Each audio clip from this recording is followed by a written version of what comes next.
Welcome to the Social Engineer Podcast, the Human Element Series. This is episode 214. I can't even believe I'm saying that number.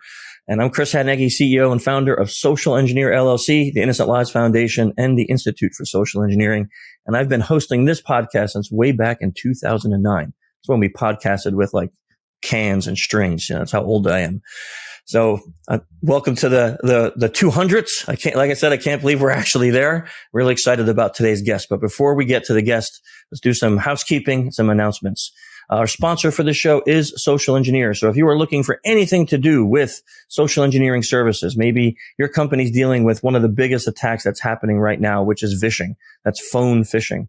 If you're seeing an increase in that, you're not alone. Around the globe, we are seeing a massive increase in phishing attacks on healthcare, banks, all types of financial institutions, even consumers. Your grandma and grandpa are being attacked with this very same vector. If you're curious how you could stay safe and secure from this as a corporation or organization, you can go to social-engineer.com and check out the things that we do there. Feel free to reach out to us. I know a lot of you have been emailing about our training schedule. Finally, I'm happy to say it is updated and on the website, and we have some brand new course paths. So go check out our new courses. We renamed some of our old courses, combined some things together. It's a lot of exciting things happening there. But we also have an APSE class in Orlando in July, and we have one coming up in Europe in September. So you can check out the dates and locations for all of those on social-engineer.com. And if you like the topic of social engineering, you should jump over to our Slack channel. We now have like 1,500 people or so in there every day talking about this topic. We have people who do this for a living who are coming in and asking for help with pretext. We have people who are interested in the psychology of it who come in and talk about that. We even have a job board where I think about 10 people have found employment from job postings that are there. So if you're interested in a topic, jump on in. Just so you know, it's a family-friendly chat and we don't condone any illegal activity. So if that's what you're into, we're not the space for you. But if you want to learn and talk nicely and no bullying, come on in. If you can't find the link in the show notes, just ping me on Twitter. I'll be more than happy to get that over to you. I want to invite everyone here who's listening to go and check out innocentlivesfoundation.org. If you're not familiar with us over there, our mission is to help law enforcement around the globe geolocate, track, and de-anonymize people who are harming children and trafficking children. I'm really proud to say that the team over there has worked on over 480 cases so far in the 5.5 years we've been around, and we're still going strong. And there's a lot more that needs to be done, as I'm sure you know. But if you're interested in being educated on this topic, maybe you have kids or you're a caregiver, you can find out a lot of information on innocentlivesfoundation.org. Or if you're interested in supporting our mission, we are a nonprofit, so you can do so through volunteering or through donations on the website too. So please go check us out. And last but not least, if you are a fan of ILF, then you must be a fan of Clutch, because Neil's on the board and the lead singer of Clutch, and they're also the music for this podcast. So go check them out at pro-rock.com and make sure you see them while they're on tour. 2023 is going to be a big year for them. So, okay, that brings us to our guest, which I'm really excited about. Our guest today is Dr. David Rawaf. He's a surgeon, a researcher, a technologist, an innovator, and a policy developer. That's like everything. And I just found out he was also a musician and a music producer. And he's a new baker. So there's a lot. I think the list just keeps going. We'll stop there. But as well as studying and working in both the UK and the US, David is involved with Imperial College, WHO Collaborating Center for Public Health Education and Training, as well as medical writing, research, and hosting conferences. He has a role as a surgical skill facility and is Centre Accredited by the Royal College of Surgeons. In addition, he's an abstract and content reviewer for a number of institutions, including the Institute for Health Metrics and Evaluation, amongst a number of other scientific societies. He's also in the Clinical Excellence Lead for Inovus Medical, the world leaders in high-fidelity medical and surgical simulation, which is a really cool concept that we're going to talk about today and how they teach surgical processes. You'll be fascinated to see what they have done with technology. Beyond that, he's heavily involved in medical device and software consulting, including validation, accreditation, approval through bodies such as the FDA. And he's the co-executive director for the International Organization for Reconstruction for War-Torn Countries and a director of QCapital Ventures, specializing in tailored startup advice, including investment acquisition, financial and business strategy, and scale-up methods. Jeez, David. I mean, really great to have you on the show, but do you have any hours in the day that you're not working? When I'm sleeping. I mean, that's a lot. Yeah. No, really great to have you here. Yeah, thank you.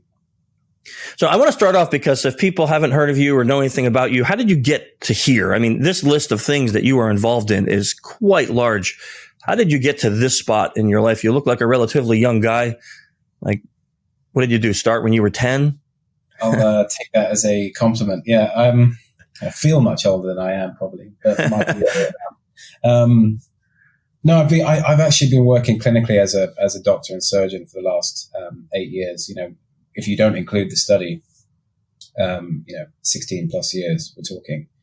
And a lot of what I do, what I apply to all these other roles is heavily based on what I learned in my degrees and also my clinical work. It's been quite the hard graft, especially in the last couple of years, where a lot of these new projects have started. Things like QCapital Ventures, which I set up with a very close, two close friends of mine. One is a CFA, MFA background, and the other one is a director of an international EV company. And between us, we've actually, acquired $22.5 million worth of funding between all the startups and scale-ups we have worked with.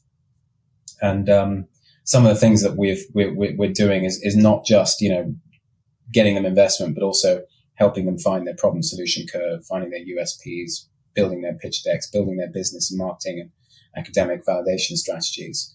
There's so many things that we provide, which is fantastic. And that's obviously a business side of things. There's lots of things that I try and get involved with, like the International Organization for Reconstruction, where we are working with war-torn countries. We work with Libya and Ukraine, and we're hoping to work with a number of other countries that need help, past the initial acute stages of whatever it is that they're going with.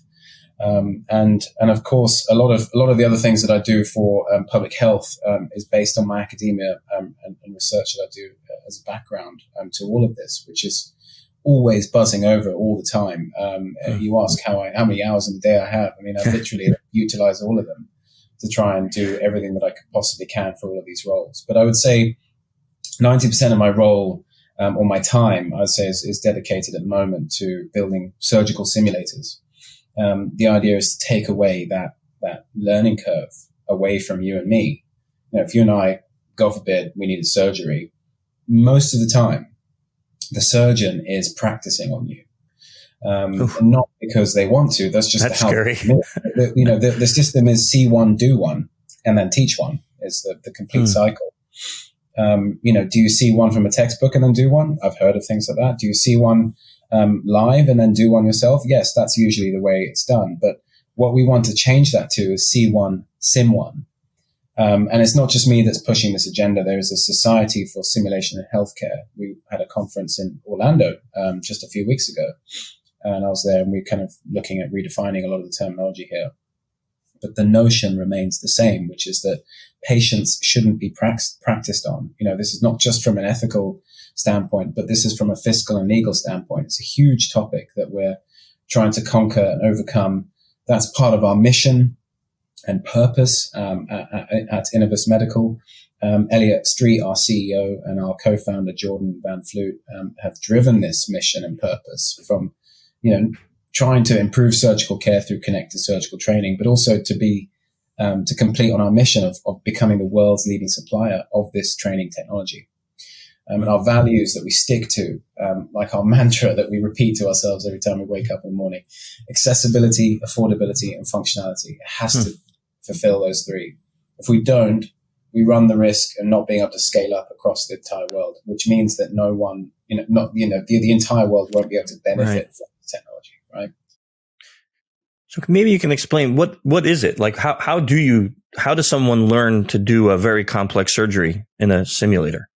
It's a really good question. We tend to break things down into sections. There is a theoretical aspect to the operation of the learning.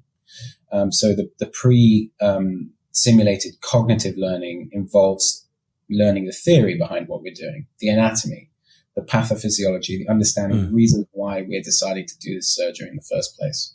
And then there are some of the, the hoops that we have to jump through in order to complete the surgery. So understanding those things like how we position the patient, how we complete the checklists, like the WHO checklist, for example, which is a a checklist that was actually born out of leaves or tokens of knowledge from the airline industry, which is that, we need to check the patient, the correct patient, and it's the correct side that we're operating on. I think actually a lot of the stories, don't quote me on this, but I'm pretty sure it's come out of stories where, we've had amputees that already had an amputated leg, for example, had the wrong leg amputated and then ended up having the other leg amputated. Oh. So they would have had two legs, and the wrong leg would have been amputated, and then obviously the correct leg would have been amputated anyway. So, stories like that, which you hear, tales and anecdotes, which is wild when you think about it, but the patient's asleep. They can't wake up and say, yes, that's the leg you need the operation on. So a lot of what we do in the patient prep is ensuring with the patient through a consent that they understand what the operation risks are, that they understand what the benefits are, that they understand everything to do with that operation, the steps, etc., as well as them physically saying, yes, it's that leg that needs the operation. Obviously, this is more of an orthopedic issue, which is my training, but not so much in laparoscopic surgery, and that's what we tend to simulate at Inovus Medical at the moment. The majority of our simulators are laparoscopic. But even in that precognitive learning, understanding where am I inserting my port sites, for example, what are my structures, my landmarks and anatomical structures that I'm looking for. And then it's on to the simulated, the real kind of meat of what we're trying to do. From a non-medical person, so nothing to do with the medical field, this makes a lot of logical sense because, like in my industry, we have tons of people who do training and courses for information security. But those companies who have the highest rankings or people who enjoy the trainings the most are ones who have simulated environments where you actually, like, there's a company called Defensive Security, and they have a course for network hacking that is the leading, course in the world for that particular topic, because they have a simulated environment that is huge. So you can go into this environment and hack printers, phones, any type of operating system, servers of all different kinds, and you get to practice in a safe environment. That way, when you're out doing it in the real world, you don't have something because even though it's not as serious as amputating a leg, if you were to do something wrong inside of a server while you're doing a service for a client, you can take their whole business down. Right. So the simulation, for when people come to me and they want a job or something, and you look and you say, oh, you went to this course. I look at that person. I go, yeah, you have skill that proves like you're better than these other three people that I just interviewed because you went to that simulation course. So from a non-medical person, it makes a lot of sense that this would be pushed through, and almost kind of scary that you thought of this now and it wasn't being done for a long time, and that the whole methodology of see one in a textbook and then practice on me, that's a little scary for me. That's exactly what we're trying to do, which is, we want to get to a point where a consultant surgeon can ask their trainee and say, what's your credentials? And the trainee can say, well, I've done my training on the Inovus platform. I've used Totem, which is our software cloud-based service, which is like a portfolio that follows you throughout your career for simulated and live training. And they can just show that to the consultant surgeon. And right, I know your credentials. I trust the Inovus platform. I trust Totem. And now I can let you do these operations. That's the level that we want to get to. And absolutely, the whole point of this was that we're taking leaves out of other industries, the airline industry, elite athletes, elite musicians, for example. They record themselves, they practice, they look at their recordings retrospectively and try and analyze them objectively and or subjectively, and find where to improve. That's how you, get better. It's, to be the best of, top of your game. I'm not saying that I'm there, but it has to be a good, healthy balance of not just your talent, as a surgeon or as an athlete or a musician, whatever it might be, but also the amount of work and intellect that you put into what you do. You can't just rely on either. You've got to have the right combination of the two. And one feeds the other. It's like they're inextricably linked. There's nothing you can do about that. But we're not the first to do this. We are the first to do it in the way we're doing it. And I think that's something that I want to tell you about, which is, a lot of the simulators that we have available to us as trainees are on varying levels of fidelity. Now, these are words, these are definitions of words that are in the process of being redefined. So fidelity is an interesting construct. It used to be, it used to be about sound, actually, as a physics term, to talk about the level of sound quality, really. Music producers would know more about fidelity, actually, than simulators. But it's recently been coined as a method to determine what is the technology behind the simulator. So, for example, if I take mannequin simulators, which is fairly simple, something that's just a box that reads the pressure of how hard you're doing CPR, for example, that would be low fidelity in that definition.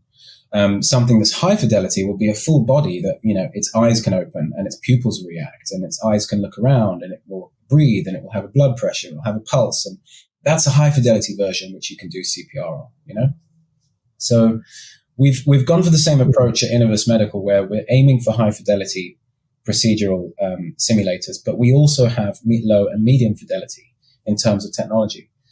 Now that these terms are being redefined, a lot of the fidelity actually is a fluid term that will change according to what the outcome of the training is. So if I had a high fidelity simulator, but I was just doing some essentially basic stuff on there that's not using the entire technology of that device, then that would be a low fidelity simulation on a high fidelity device, if that makes sense. So it is getting more and more complex. We're trying to simplify it.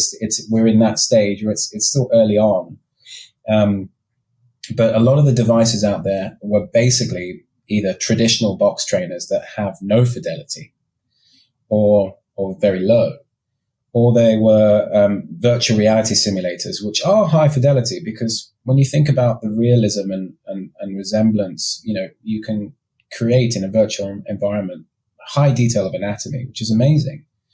But the problem is then when you're actually doing the operating with the tools, is that the feedbacks that you're getting are either non-existent. So a lot of VR headsets, you'll get those kind of handheld devices with a vibration only. Or sometimes you've got these tools that are attached to motors that provide those feedback forces to you to tell you what a tissue feels like, or what your needle feels like, or what the scissors feel like. And it's not real. That's the problem. And tying what the motors are telling you with what the physics engines are doing in terms of how is the needle, changing the properties of the tissue, or how is the scissors changing the property of the tissue. It's a lot. And, the amount of game developers that try and build these things is huge, when the approach that we go for is far more simple and makes sense, in my opinion. We're actually letting you use your normal instruments, any instrument that you would normally use in theaters, in the OR. And we're creating physical phantoms that resemble the physical and visual properties of the organ you're trying to operate on. And we pair that with the box, which is tracking what you're doing. And we're not modifying the instruments to track the instruments. And we're giving you objective and subjective metrics based on how well you're doing. And the feedback that you then get through those instruments are based on the models that you're actually operating on, which look and feel like real organs. So it's a natural haptic approach, and it's device agnostic. And I think the beauty of it is in its simplicity. This is not my invention. This is something that I've brought in to validate and scale up. But that's what I love about my co-founders, that the simplicity behind this invention wasn't, oh, we have this wonderful solution, let's try and find the problem for it. It was the other way around. Well, what's the problem? How can we simply solve that problem with the best technology we could possibly have, whilst keeping it to the point, which is trying to solve the problem of how do we build those haptics, muscle memory, and understanding how to do the operation. Yes, I want to understand this. So, like, if you're, let's say the person needs to learn how to operate on a heart, you make a synthetic heart. We haven't made a cardiology module yet, but that's the way we would do it. So you'd make a synthetic heart that would be inside one of these boxes that would simulate a body, yes, and it would have actual blood or fluid pumping through it, and they would practice operating on that synthetic heart. Yes. So there are cases where we don't actually put the synthetic blood in there because we want to be able to take these boxes home and train at home. So we don't want an irrigation thing and then a tray to catch the blood, and we don't want mess at your home, basically. So that's where the augmented reality approach comes in, rather than it being virtual reality. we are allowing the augmented reality graphical, engines that run this platform to add the blood or to add the smoke on top of the organs. So using normal instruments, natural haptics through a soft tissue phantom, and then any complications like blood or having to use energy devices to stop that blood, for example, or cut through tissue, we add smoke. And it sounds very simple, but it's actually the way that it works is so effective in what it does. No, that's it. So, because understanding augmented reality, and this is a very simplistic version of that, you have those apps on your phone where you can put a creature or a dinosaur or something in your living room, and you snap a picture and it looks real, right? It looks like I had a T-Rex sitting on my couch next to my daughter, right? And it's funny and it's hilarious, but I imagine they're wearing some kind of glasses that augment that reality and put those items, the blood or the smoke in their reality while they're doing the surgery. Is that the way that works? So no, the way that we do it for laparoscopic surgery and hysteroscopic surgery is the way you do it normally. So if you and I were going to have a laparoscopic procedure, the surgeon would have instruments inside our abdomen, but then they would be staring at a TV screen and they wouldn't look away from it. And so that's what we've done. We paired it with a TV screen or a laptop or your own laptop. And that laptop will be giving the laparoscopic output of the video feed. And that image will have all the augmented reality overlays. When I think about AR and what it is, the best example is Minority Report. Being able to walk around and see augmented information, whether it be adverts, navigation, when I guess through QCapital, one of the companies that we in the early stages of working with are creating, Microsoft HoloLens-based technology, which allows you to have augmented patient information as you operate, which is really fantastic. Now, obviously, this is separate to surgical simulation, but augmented reality, I think, is going to be the way forwards. When we think about what's happening in the metaverse and the full virtual reality experience, that's akin to something you'd get in the Matrix, right? Where you are plugged in, detached from the reality that you're in currently. You're going to another reality. It's great. It's fantastic. I think, there are so many applications to it, but I genuinely believe when you think about what the future holds for these reality engines, I think an AR approach is going to be more successful. I dream of the day to be able to put a contact lens in that will tell me everything I need to know rather than looking at my phone, because the phone's amazing and the brain is amazing. But the interface between the two devices are still archaic, still through two thumbs and two eyes. How do we speed that process up? Is it going to be through AR devices? Is it going to be through Neuralink-based devices, which allow you to communicate a bit faster than your thumbs? That's, I think, going to be the future, rather than us just putting on a headset and disappearing somewhere else. Although I think that'll still be fun. So, thinking about the idea of a contact lens is fascinating and a little bit scary for me. I remember when Google Lens came out with their glasses, and it seemed like a really amazing idea, like having all that data right in your eyes.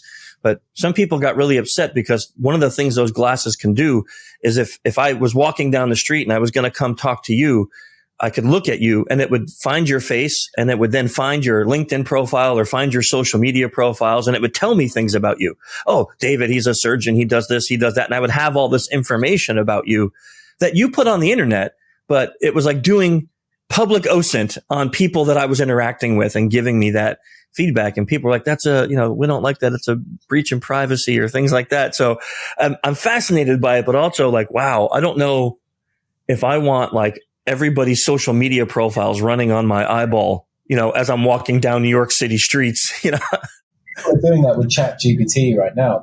They're typing, write a poem about so-and-so, and it will tell them everything that they know about that so-and-so pre-2021. I mean, it's quite wild. I remember the Google Glass though. I used that in a clinic in North Carolina in Charlotte when I was doing an observership there.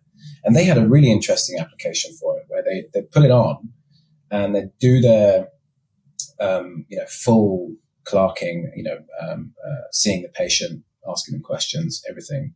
But instead of, spending half an hour writing up essentially a mini thesis after the patient, that Google Glass was connected to a live agent who was watching everything and taking notes. And that was a really rudimentary, essentially video, closed CCTV, but it was really, really quite effective. It saved clinicians time. And I think, those were the early days. Imagine what it will be like when we get to 5-10 years time and the market's also ready for that technology, because the market isn't quite ready for this at the moment, especially in health systems like the UK, where we don't have some of them. So there are still hospitals using paper notes, for example. Yeah. And then if you bring in some glasses like this, I mean, it's just like disjointed, isn't it? It doesn't make any sense. So, but I think give it time. Once there's, ready to adopt mentality, once the technology is also sharpened up, once we've streamlined the process, made it safe for patient data as well, I think the sky's the limit with this. I'm excited. Yeah, it is interesting. Okay, I want to switch topics for a second, because I was reading a research paper that you wrote, which is entitled "Effect of Suppressing Thoughts of Desire to Smoking on Ratings of Desire to Smoke and Tobacco Withdrawal Symptoms." Okay, quite a long name, and I hope I got it all right. But although smoking wasn't the idea that I had talking about, I loved the research into how suppressing those desire thoughts could affect the ability to help withdrawal symptoms. So first of all, tell us a little bit about that research paper. Like, why did you go that route? What caused you to do research into this, and what was the results of the research that you did in this? Thanks for looking that up, Chris, and bringing it up. It's actually the first academic piece that I ever did. It was really pre-medicine. I was studying biomedical science. This was my dissertation at the time. I was working with this amazing mentor and tutor called James Erskine at St. George's Hospital Medical School in London. And we were very interested in the idea of, if you tell yourself, don't spill this cup of coffee, and you go and then walk it to someone, you're going to spill it. You tell yourself, don't have this bar of chocolate. You end up craving the bar of chocolate. And the same, I didn't smoke cigarettes, but, I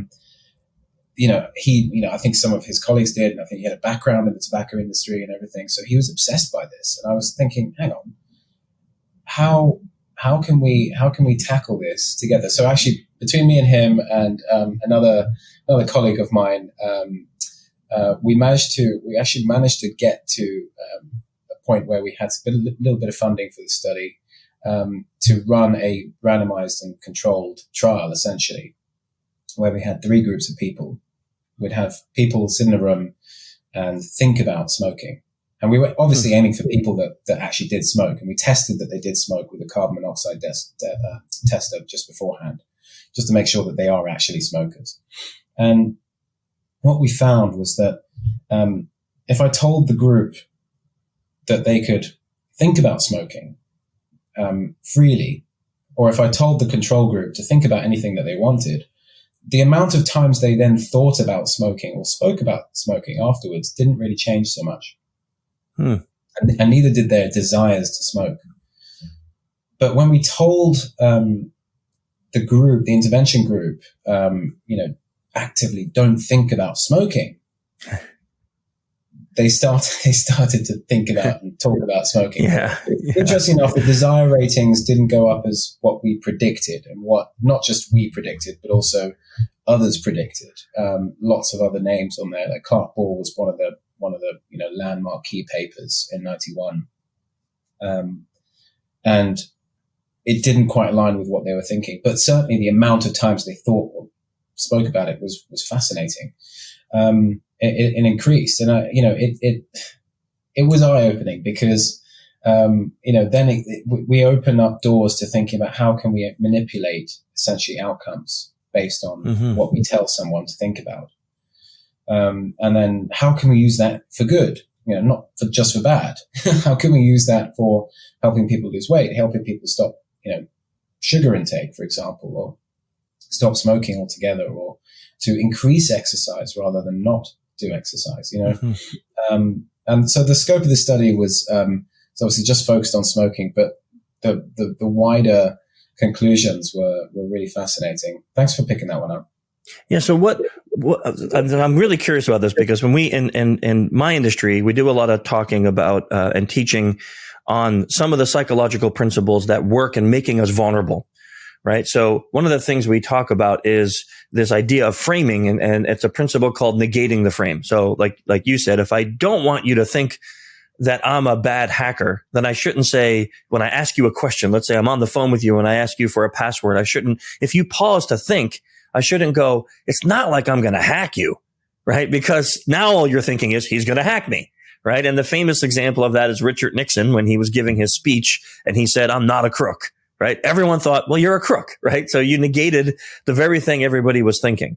So telling someone, hey, you're a smoker, it's really bad for your health. Don't think about smoking. That will help you. Your study shows that it made them think about smoking more. So what is the answer? How do you get them to suppress those thoughts when telling them to suppress those thoughts is going to make them increase those thoughts? It's a really, really good thing. Really good question. And actually, I know people that have done this and it works for them. You know, people smoked every day for God knows how many pack years, right? The idea is to, when you decide to stop, to actually just stop and not think about it too much. Don't plan a date. Don't set a milestone.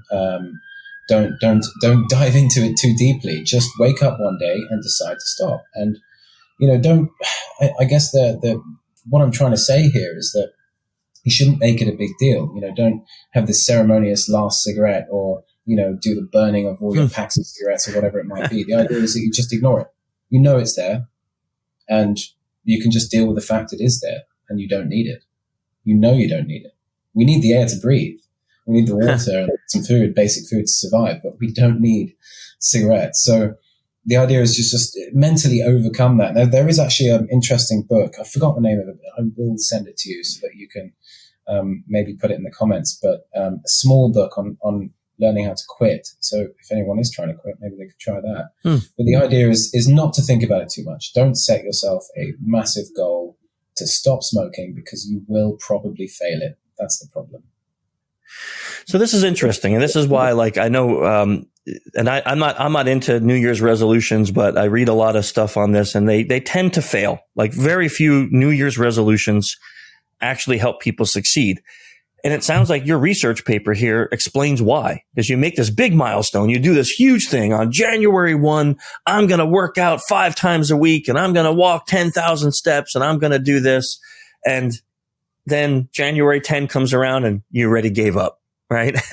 And I'm applying this to myself personally because I'm thinking of the last 2 years I went on a health journey. I was really out of shape and I was very overweight.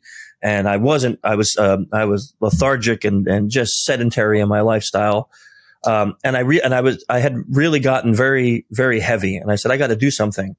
And I tried everything, every fad diet, everything that ever came out, every workout program. I bought it and failed it. But it was all this. It was all like making this big thing out of it and then saying, bam, I'm going to do it. And one day I just got up and I said, I'm sick of being this way. I'm just going to start. And I started small. I started walking 10,000 steps a day. Then I started doing 2 workouts of 30 minutes. And then it became 3 workouts of 30 minutes. Then 4 workouts of 30 minutes. Then 4 workouts of 1 hour. And before you know, it's 2 years later and I'm down 100 pounds and I'm the strongest I've ever been in my life. And I'm almost 50, right? I mean, and it took 2 years to get there, but it was this very much what you said. Like I'm listening to you going, wow, I didn't even know that's what I was doing, but that's exactly like all these previous years getting bigger and bigger and out of shape. I kept making these big promises. I made these giant milestones of I'm going to do this on this date. It's going to happen. A month later, I'd be giving up on it. And this is the first time I can say 2 years strong. And I have no desire to give up. I actually enjoy my new lifestyle. And it wasn't a change. It was a gradual change that just became something new. It should be a lifestyle. That's exactly what it is. It's not a diet. It's not a regime or whatever. It should be part of your lifestyle. It takes 30 days to form a habit. And once you've got it, it's easy to continue it and hard to stop it. That's for sure. But I think what you were doing, which was the principle of this paper and a lot of the other papers, is that when you say to yourself, I'm going to do X, which is like climb Mount Everest equivalent of whatever it is that you want to do, or I'm not going to do X, which is so difficult not to do it anymore, like stopping smoking. You set up this little monitoring process. So the brain is fascinating. We've got four specialities, right? Looking after one organ, and they're all arguing over it, and it's the only organ to have named itself. And yet we can't seem to fully understand it or control it. When we tell each other or tell ourselves these things, we set up a monitoring process, like a little bug inside your brain that's constantly, how are you doing? Are you checking? Are you exercising twice a week? Are you exercising today? Are you doing well? Are you eating your greens? Are you not eating too many carbs? And it constantly natters away in your head to the point where that checking process becomes more powerful than the active process of what it is that you're trying to achieve or do. And so that's why we end up failing, because of that monitoring process that we set up in our head. So we are literally our worst enemies when it comes to this. We can be our own downfall. One of the things I got a trainer also was a big thing for me, because I knew I didn't have the knowledge to do it myself. And one of the things my trainer encouraged me to really consider, that when I first started, he said, I'm not telling you to get rid of your friends. I'm not telling you to not talk to your buddies. But if you got friends who are always encouraging you to eat that next burger or to eat that pizza, maybe for a little while till this becomes a habit, just hang out with people who love to work out, who love to run, who love to lift weights. So I did. I had a group. We had an online group of people who were doing the same health journey I was doing. And once a week, we would get together for an hour and we would talk about our struggles, the things that we were dealing with. And it was almost like a therapy group, like an AA group or something, but it was talking about that. And then hearing like, oh man, like my buddy over here, he's having the same struggle this week that I was. Like I was really down and just didn't want to work out and had to force myself. And now having that support group almost made it, I want to say like more acceptable. The struggles were more acceptable, but I also felt this unity with people, and it helped motivate me to continue on that path, as opposed to telling myself like, you have to do this, you have to, or you're going to be unhealthy again. That support group really added a lot to that. Did you find any evidence of that in your research, that things like that were really helpful? Yeah, I think there is, maybe not in this research, but certainly in my kind of career, I've discovered one thing, which is really important, is that when you find that you're going, that a lot of people are coming to you in your group or your circle, and you're not going to them, perhaps it's time for you to find a circle that you can get something from, and that you're the person going to them. And I think that's what you found in that circle, in that you elevated yourself from a group that was bringing, I guess to you, a problem, which was the more burgers, or more pizza, whatever it might be. And you went to a group where they weren't bringing you those things. You were bringing them the problem. Then they were saying, well, actually, no, you should do less of that and more running. I relate to it. I mean, even Inovus Medical, I've never been that great at running. I'm going to be honest with you, just because of injuries in the past. And so I've mainly just focused on kind of weightlifting in the gym, and cardio was basically cycling and swimming. But recently, these guys, they all love to run. They love doing 5-10Ks all the time. And so they've really pushed me. I actually ended up buying like a new pair of running shoes recently. I've been practicing, been going out there for 5Ks now. And it's so hard for me, but I really, really keep pushing it. And the reason why I'm able to do this is because the group around me in that particular instant is pushing me to do that. So I really relate to that, Chris. I rate what they did, because your achievement of doing that in that short space of time, a year isn't that long when you think about it. Yeah. That's amazing. Hopefully that's inspiration to anyone. It's anything is possible at any age. Even my mum, God bless her, she picked up a personal trainer recently, and she called me. She said, God, all these pains that I used to have in my hip, they're going away. And, I wish I started this earlier. I was like, well, it's never too late. You don't need to wish it started earlier. If you start now, then even better than tomorrow, right? I find a lot of comfort in that, because, for me, I was always looking for a quick thing. I don't know if it's just a Western thing, but it was like I was looking for the pill or looking for the program that I could get back in shape in 30 days. So when I started this, I took that thought out of my head, and I said, I don't know what's going to happen. I don't know how long it's going to take. I'm just going to do it, and I'm going to see what happens. And I found that the year came and went, and I was seeing so much progress that it didn't seem that long. But if someone had told me in the beginning, look, you're going to have to do this all the time for 1 year, and then hopefully you'll see some progress, I would have been, man, that's too long. I'm going to lose motivation. But by not putting a time frame on it, I found that I was able to kind of just look at it 1 week at a time. Like this week, what's my goal? I'm going to try to get 70,000 steps in this week. And like you, I hate running, and I ran my first 5K last year. Nice. And I hate, and I tell you that's the longest 5 kilometers of my life. I was practicing and I started just walking. And then I had a buddy, one of my guys who works with us. He's an avid runner, and he gave me these tips. Like, you run for like 30 seconds or 1 minute, and then you walk for 30 seconds, and then run for 1 minute, and then walk for 30 seconds. And you do this for the whole 5K. And eventually you increase running to 2 minutes, walking for 30 seconds. And then you do it until you can run the whole thing. So I did that. And it took about a month of doing that a couple times a week. And all of a sudden I found I'm running the whole 5K. And I'm not fast. Oh man, I think my mile's like at 11 minutes or something. So I'm not a fast runner, but that's it. Like he said, who cares how fast it is? You just did it because you ran 3 miles, man, 3.2 miles. And I'm like, yeah, I could never even run before. Now it's like I did it. And so, yeah, I love what you're saying about that, and having that group or people to kind of motivate you in the right direction. I find to be such a huge help in that. Spot on. And that is growth, by the way. We talk about growth. It can be measured milestones, or it could be personal. I feel like I've conquered a fear. That's growth on so many levels. I love that, Chris. What a great story. Well done. Yeah. Thank you. Well, hey, your research really led to a lot of great thoughts. Which kind of leads me to a couple final questions that I have. And one about mentors. A lot of us, and you mentioned one already, but a lot of us, we didn't get to where we are without the help of some really great people. Do you have a mentor or two that you would say is like your greatest mentor, someone that you just wouldn't be sitting here right now if it wasn't for that person?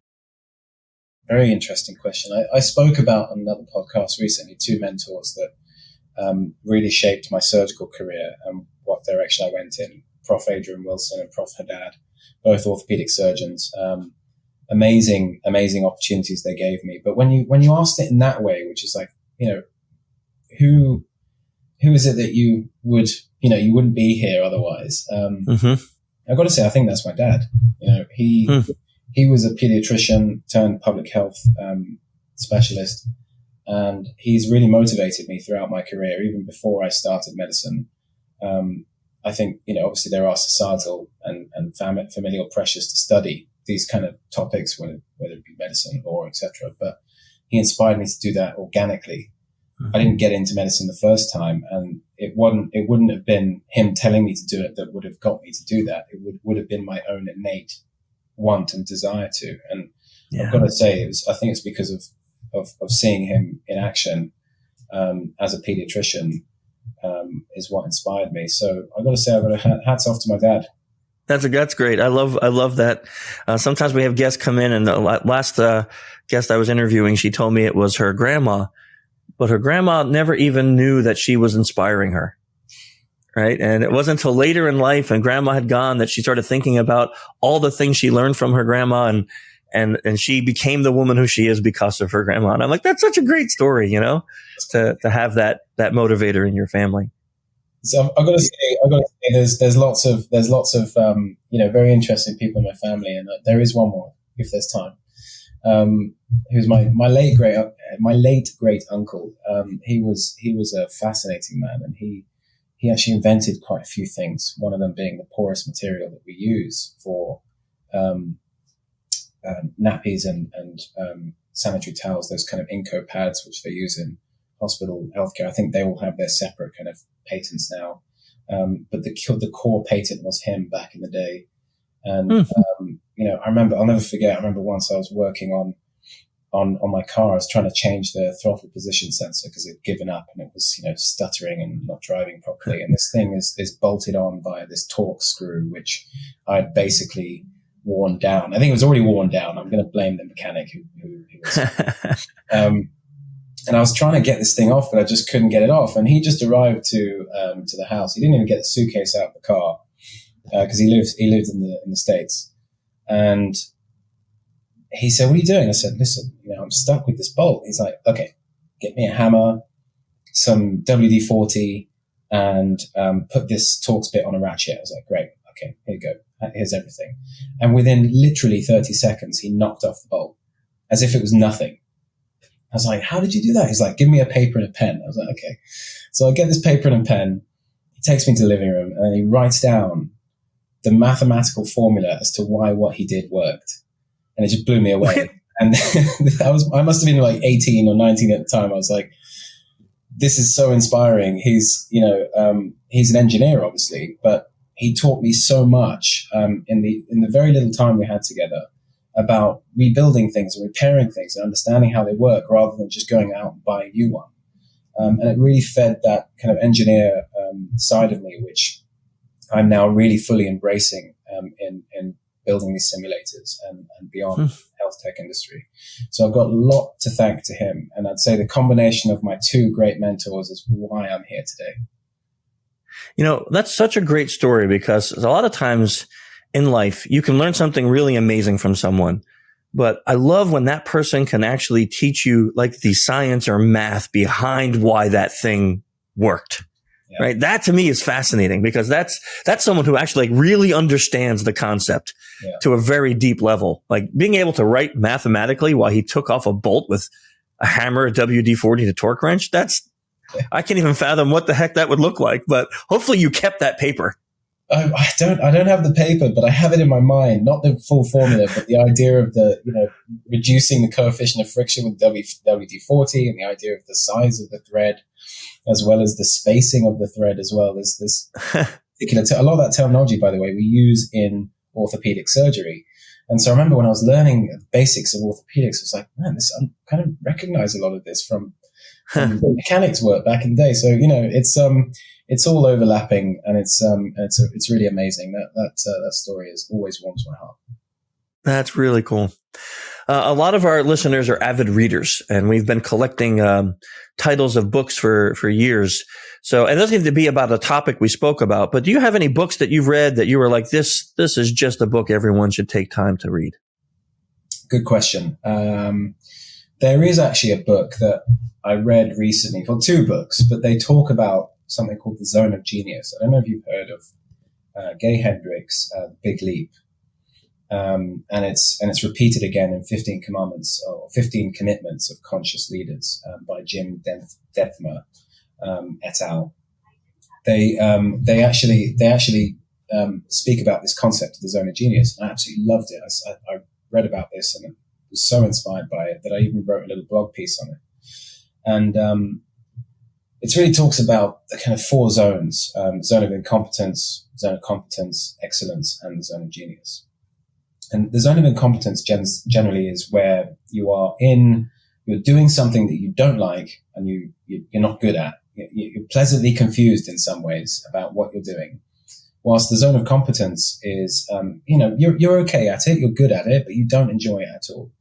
And the zone of excellence, where actually I'd say the majority of people I'd like to think are sitting, and they described it in the book as being, yes, this is where most people are in terms of the bell curve. You're extremely good at it.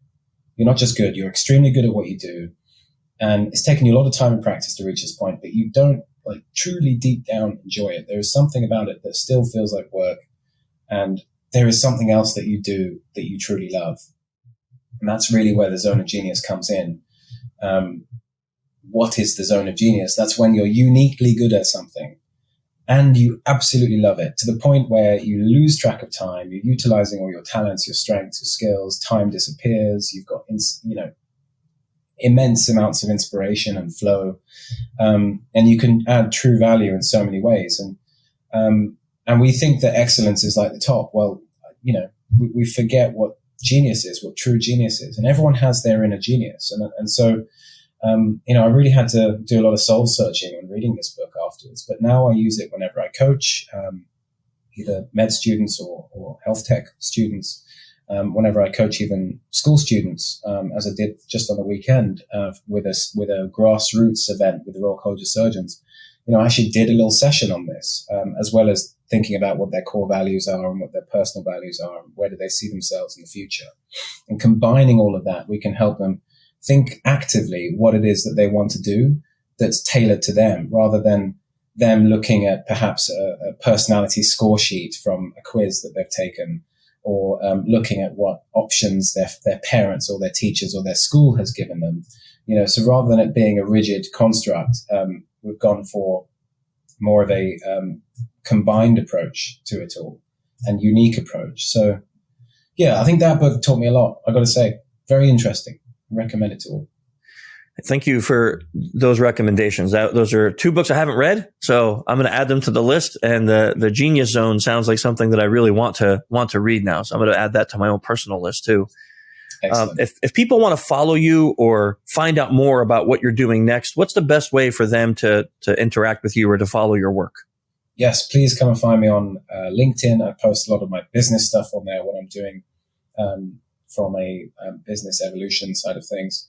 And I post a lot of my academic stuff on Twitter. So follow me on both. And yeah, please reach out if you've got any questions or if you want to collaborate, anything like that. I'm all ears. I love getting messages after podcasts and from conferences and talks. So please reach out. And for anyone listening, we'll put both links to David's Twitter and to his LinkedIn in the show notes so you can get them on whatever platform you're listening to this on. So make it easier for you to find him on those channels. I can't thank you enough, David, for this amazing conversation and for all the work you're doing. Really, hopefully the things that you do will become standard practice in surgery, and especially what you're doing with the war-torn countries. I know the people that you'll help in Libya and the Ukraine will probably very much appreciate the work that you're doing. So thank you for doing all of that and for being a guest on the show today. Really fascinating conversation. Thank you for your kind words and for the invite. It's an absolute pleasure. Thank you so much. And thank you all for listening this month. Come join us again next month on the Human Element series, where we'll have another fascinating guest and another fascinating topic. Until then, we'll see you.